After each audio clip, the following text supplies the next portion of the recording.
하나님의 괴는 성경에, 특별히 구약에 이루 말할 수 없이 많이 나오는데 그 안에 뭐가 있느냐 하는 것이 훨씬 중요합니다. 첫 번째는 호렙산에서 내려주신 십계명 두 돌판이 들어가 있습니다. 다른 하나는 만나를 담은 항아리가 들어가 있습니다. 세 번째는 아론이 갖다 놓은 지팡이에 싹을 내게 해주셨습니다. 그거 들어가 있습니다.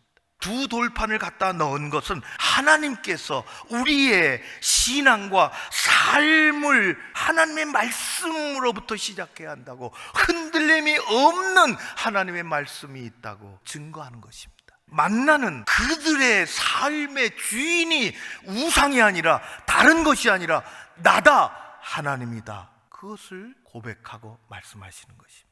지팡이를 갖다 넣은 것은 너희들이 어디를 가든지, 너희들이 무슨 일을 하든지 인도자는 나라. 법궤는 그래서 하나님은 생생한 구원을 주시는 분이시고 이스라엘 백성들을 인도하시고 주관하시는 분이라는 증거가 그 안에 있는 것이고, 법궤는 하나님께서 이스라엘 백성들의 삶을 그저 아무렇게나 가라 내버려 두시는 것이 아니라 철저히 개입하시고 이끄시는 주인이시라는 고백인 것입니다. 그래서 법궤는 역사 속에서 이스라엘 백성들의 구원과 신앙과 삶의 구심체가 되었습니다. 다윗 왕이 늘 생각하고 있었습니다. 30여 년이 지난 지금 잃어버린 채 방치되고 있는 이 법궤를, 하나님의 궤를 나라의 중심으로, 신앙의 중심으로 다시 가지고 오기를 원하는 것입니다. 아비나담은 두 아들 우사와 아효에게 법궤를 예루살렘으로 옮길 일을 맡겼습니다. 그들은 법궤를 황소가 끄는 짐수레에 실었죠. 아효가 수레를 끌었으며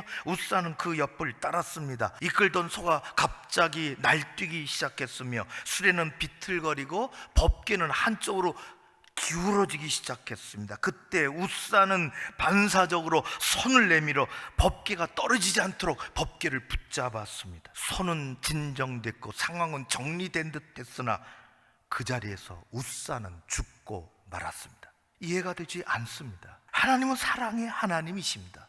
죽은 자도 살리십니다. 넘어진 자도 일으키시는 분이십니다. 그러나 성경은 지체 없이 그가 죽은 까닭은 다른 일 때문이 아니라 하나님이 그가 잘못한 것을 보셨다는 것입니다. 넘어질 것 같은 법궤를 손으로 붙잡은 우사가 어떻게 잘못한 것일까? 왜 그렇게 됐을까? 그들은 첫 단추를 잘못 깼습니다. 법궤를 황소의 수레에 실었습니다. 금고리 넷을 부어 만들어 그 네 발에 달되 이쪽에 두 고리 저쪽에 두 고리를 달며 조각목으로 채를 만들어 금으로 싸고 그 채를 궤 양쪽 고리에 꿰어서 제사장이 그 궤를 매게 하며 평상시에는 채를 궤 고리에 꿰인 대로 그냥 빼지 말고 두라. 법궤를 옮기는데 하나님 앞에서 필요한 것이 화려한 수레가 아닙니다. 짐짝처럼 실는 것이 아닙니다. 충성스러운 종이 하나님 앞에 경건한 모습을 가지고 무서운 하나님 앞에 하나님의 명령을 따르고자 하는 그 충성심이 필요할 뿐입니다.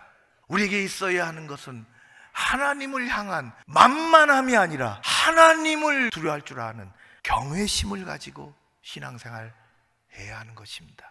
하나님의 궤 앞에서 우사는 죽었지만 다윗은 다윗성으로 궤를 메고 따라가며 춤을 추었습니다. 그는 다른 사람들의 시선을 아랑곳하지 않고 어린아이처럼 덩실덩실 춤을 추었습니다. 그가 법궤 앞에서 춤을 춘 것은 다른 사람을 위한 것이 아닙니다. 하나님 말씀에, 하나님 인도하심에 하나님의 법궤가 드디어 우리 신앙의 중심으로 오는구나. 그는 덩실덩실 하나님 앞에 춤을 추었습니다.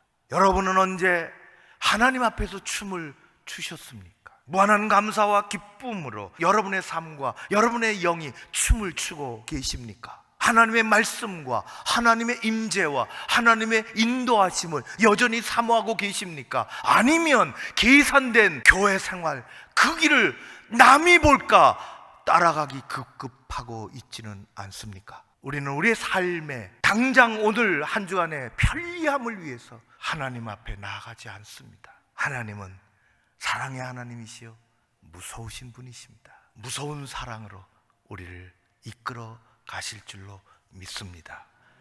그런 은혜로 승리하는 여러분들 되시기를 주의 이름으로 축원합니다.